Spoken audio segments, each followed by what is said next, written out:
হলেন মার্কিন president George W Bush. President হিসেবে শেষবারের মতো ইরাক সফরের সময় বুশের উপর জুতো ছুঁড়ে মেরেছেন মুনতাদির আল জাইদি নামের এক সাংবাদিক।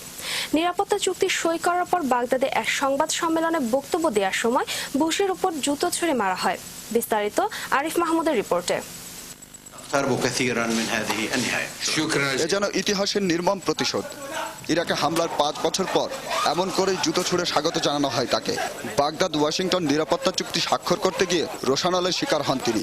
কায়রো ভিত্তিক আল বাগদাদিয়া টেলিভিশন চ্যানেলের সাংবাদিক মুনতাদির আল জাইদি পরপর দুবার জুতো ছুঁড়ে মারেন বুশের দিকে। এ সময় মার্কিন প্রেসিডেন্টকে কুকুর বলেও অভিহিত করেন তিনি। আর এভাবে যেন বুশকে ইরাকি জনগণের পক্ষ থেকে বিদায় জানান জাইদি। 2003 সালে সন্ত্রাসের বিরুদ্ধে যুদ্ধের নামে ইরাকে হামলা চালান বুশ।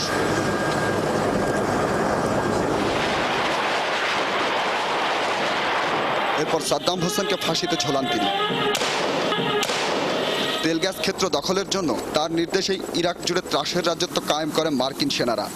যার হাত গণহত্যার রক্তে রঞ্জিত ইরাকে হামলা করে হাজার হাজার নিষ্পাপ নারী ও শিশুকে হত্যা করেছে যে নরঘাতক আখ্যান হয়তো তার জন্য বেশি কিছু নয়।